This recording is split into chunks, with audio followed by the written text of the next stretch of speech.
ഞാൻ ഈ ലോകത്ത് ജനിച്ച് വരുന്നത് രണ്ട് കണ്ണിന് കാഴ്ചയുള്ള വ്യക്തിയായിട്ടാണ് ഈ ലോകത്ത് വരുവാൻ എൻ്റെ കർത്താവ് എനിക്ക് അവസരം തന്നത്. എന്നാൽ എൻ്റെ ജീവിതത്തെ, എൻ്റെ കുടുംബത്തെ തകർക്കുന്ന വിഷയം ഞങ്ങളുടെ ജീവിതത്തിൻ്റെ അകത്തുണ്ടായി. എത്ര സുന്ദരമാണ് ഈ ലോകമെന്ന് പറയുന്നത്.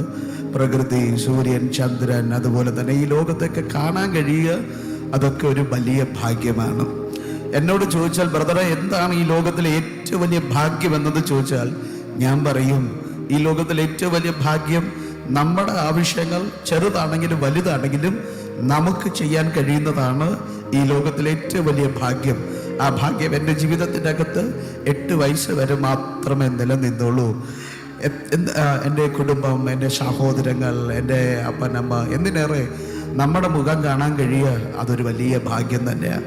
ആ ഭാഗ്യം എൻ്റെ ജീവിതത്തിൻ്റെ അകത്ത് 8 വയസ്സ് വരെ മാത്രമേ നിലനിന്നുള്ളൂ. 3-ാം ക്ലാസ് പഠിത്തം കഴിഞ്ഞ് 4-ാം ക്ലാസ്സിലേക്ക് പ്രവേശിക്കാൻ കാത്തിരിക്കുന്ന ആ സമയത്താണ് എന്നെ തേടി ആ ദുരന്തം ഞങ്ങളുടെ ജീവിതത്തെ വല്ലാതെ ഉലച്ച് കളഞ്ഞു, വല്ലാതെ തകർത്ത് കളഞ്ഞു ഞങ്ങളുടെ ജീവിതത്തെ. എൻ്റെ വെക്കേഷൻ സമയത്ത് എൻ്റെ 2 കണ്ണിൽ ചുവപ്പ് വരികയും കണ്ണിൽ നിന്ന് കണ്ണുനീര് വരികയും തല അനക്കാൻ കഴിയാതെ വല്ലാതെ ഞാൻ ഭാരപ്പെടുമ്പോൾ അന്ന് മുതിർന്നവർ പറഞ്ഞ്, ഭയപ്പെടേണ്ട, കുഴപ്പമൊന്നുമില്ല, ഇതൊക്കെ ചൂട് സമയത്ത് ഉണ്ടാകുന്നതാണ് എന്ന് പറഞ്ഞ് ഞങ്ങളെ ആശ്വസിപ്പിച്ചെങ്കിലും 1-2 ദിവസങ്ങൾ കഴിഞ്ഞു എൻ്റെ സ്ഥിതി വല്ലാതെ വഷളായി. എനിക്ക് തല അനക്കാൻ കഴിയാതെ വല്ലാതെ ഞാൻ ഭാരപ്പെട്ട് എൻ്റെ ബെഡിൽ കിടക്കുമ്പോൾ എന്തോ അസ്വാഭാവികത കണ്ട് എൻ്റെ പിതാവ് ട്രിവാൻഡ്രം ഐ ഹോസ്പിറ്റലിലേക്ക് എന്നെ കൊണ്ടുപോയി. എൻ്റെ ഡോക്ടർ എനിക്ക് വിദഗ്ധമായ ചികിത്സ തന്നു. ഒത്തിരി സ്കാനൊക്കെ എനിക്ക് വേണ്ടി ചെയ്യുകയുണ്ടായി. ഫൈനലി എൻ്റെ രോഗത്തെ അവർ കണ്ടുപിടിച്ചു. എൻ്റെ രോഗത്തെ കണ്ടുപിടിച്ചിട്ട് എൻ്റെ ഡോക്ടർ പറഞ്ഞത് ഇങ്ങനെയാണ്: നിവിൻ്റെ 2 കണ്ണിലും 5 ലക്ഷത്തിൽ ഒരാൾക്ക് വരുന്ന മാരകമായ ക്യാൻസർ രോഗമാണ് നിവിനെ ബാധിച്ചിട്ടുള്ളത്. വെറും 39 ദിവസം മാത്രമേ നിവിൻ ഈ ലോകത്ത് ജീവിക്കത്തുള്ളൂ. എൻ്റെ ഡോക്ടർ പറഞ്ഞത്, ഓർമ്മശക്തി കാണത്തില്ല, കഴിവ് കാണത്തില്ല, വീട്ടിനകത്തൊരു ജീവശവം പോലെ കിടക്കും, നിവിനെ കൊണ്ടൊരു പ്രയോജനമില്ല എന്ന് പറഞ്ഞ് ഓരോ രോഗത്തിൻ്റെ വിവരണങ്ങളും അദ്ദേഹം പറയുമ്പോൾ സത്യത്തിൽ വല്ലാതെ തകർന്നു പോയി ഞങ്ങളുടെ കുടുംബം. ഞാൻ ഇന്ന് ഓർക്കുന്നു, എൻ്റെ ക്യാൻസറിൻ്റെ റിപ്പോർട്ടും എന്നെയും പിടിച്ചിട്ട് നിൽക്കുന്ന ഒരു പിതാവ്, വർഷം 23 കഴിഞ്ഞിട്ടും നിറകണ്ണുകളോടെ നിൽക്കുന്ന എൻ്റെ പിതാവിൻ്റെ ചിത്രം എൻ്റെ ഹൃദയത്തിൽ മായാത്ത ഒരു മുറിവായിട്ട് ഇന്നും എൻ്റെ ഹൃദയത്തിൽ അവശേഷിക്കുന്നുണ്ട്. അങ്ങനെ എന്ത് ചെയ്യുമെന്നറിയാതെ വല്ലാതെ ഞങ്ങൾ ഭാരപ്പെടുമ്പോൾ 2 ആഴ്ച കൊണ്ട് എൻ്റെ കണ്ണിലെ കാഴ്ച നഷ്ടപ്പെട്ടു പോയി. മങ്ങിയ കാഴ്ച എല്ലാം എൻ്റെ ജീവിതത്തിൻ്റെ അകത്ത് നഷ്ടപ്പെട്ടുകൊണ്ടിരിക്കും. വല്ലാത്ത വേദന എൻ്റെ ജീവിതത്തിൻ്റെ അകത്ത് ഉണ്ടായി. എന്താണ് സംഭവിക്കുന്നത് പോലും അറിയാതെ ജീവിതം വല്ലാതെ തകർന്നു പോയി. അതിനേക്കാൾ ഞങ്ങളെ തകർന്നു കളഞ്ഞ ഏറ്റവും വലിയ വാർത്തകൾ, എൻ്റെ കൂടെ ചികിത്സിച്ച ഓരോരുത്തരും ഓരോ ദിവസവും കഴിയുന്തോറും, ഒരാഴ്ച കഴിയുന്തോറും ഈ അസുഖം വന്നവർ മരണത്തിന് കീഴടങ്ങുമ്പോൾ ഞാനും മരണത്തിന് അടുത്ത ചാൻസ് എൻ്റെതാണ്, അടുത്ത് ഞാനാണെന്ന് പറഞ്ഞ് എൻ്റെ കുടുംബം ഞങ്ങളെല്ലാവരും വിഷമിച്ച് തകർന്നിരിക്കുമ്പോൾ ഞങ്ങളുടെ പാസ്റ്ററിനോട് കൈമാറി. ഞങ്ങളുടെ പാസ്റ്റർ പറഞ്ഞത്, പാസ്റ്റർ ഒന്നും വിട്ടില്ല. അത് ഇത്രയും വിവരണങ്ങൾ അദ്ദേഹത്തിൻ്റെ അടുത്ത് പറഞ്ഞെങ്കിലും അദ്ദേഹം ഒന്നും ഞങ്ങളോടൊന്നും പറഞ്ഞില്ല. അവസാനം അദ്ദേഹം പറഞ്ഞു, നമുക്ക് ദൈവത്തോട് പ്രാർത്ഥിക്കാം. ക്യാൻസറിൻ്റെ റിപ്പോർട്ട് 39 ദിവസം മാത്രം വിധി എഴുതിയ ഒരു വ്യക്തിയോട്, ഒരു കുടുംബത്തോട് പറയുക, പ്രാർത്ഥിക്കാം, നമുക്ക് ദൈവത്തോട് പ്രാർത്ഥിക്കാം. ആ വാക്കങ്ങ് വിശ്വസിക്കാൻ കഴിഞ്ഞില്ല. പക്ഷേ എൻ്റെ വീട്ടിൽ ഡിസ്ചാർജ് കാർഡ് വാങ്ങി എന്നെ വീട്ടിലേക്ക് കൊണ്ടുവന്നു.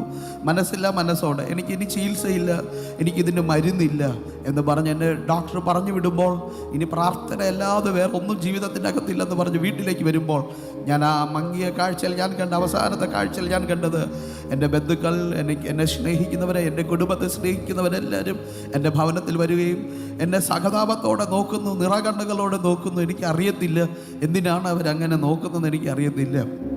വളർന്നു വന്നപ്പോഴാണ് അതിൻ്റെ രോഗത്തിൻ്റെ സീരിയസ്നെസ് എന്താണെന്ന്, അതിൻ്റെ ഭാരം എന്താണെന്ന് എനിക്ക് മനസ്സിലായത്.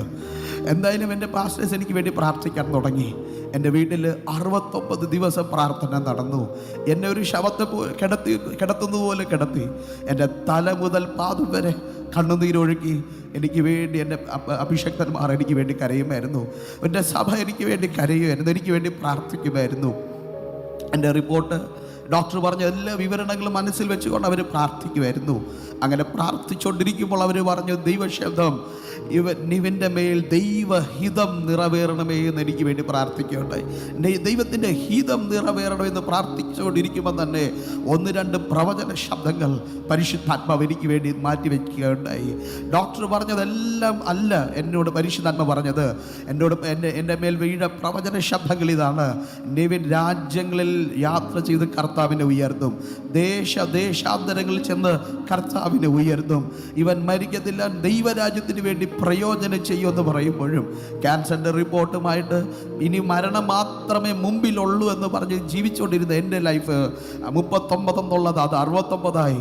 അത് അങ്ങനെ കൂടി കൃപയാൽ 2026 ഈ മാസം ഈ വേദിക്കകത്ത് പരിശുദ്ധാത്മാവ് എന്നെ കൊണ്ടുവന്നു. ഒറ്റ കാര്യം, പ്രാർത്ഥന ഒരിടത്ത് പരാജയപ്പെടുത്തത്തില്ല. മെഡിക്കൽ സയൻസ് പരാജയപ്പെടുമായിരിക്കും, മരുന്ന് പരാജയപ്പെടുമായിരിക്കും, പക്ഷേ ചർച്ചിൻ്റെ IPC ചർച്ചിൻ്റെ അകത്ത് നിന്നുകൊണ്ട് ഞാൻ ആത്മാവിൽ പറയുന്നു, പ്രാർത്ഥന ഒരിടത്ത് പരാജയപ്പെടത്തില്ല.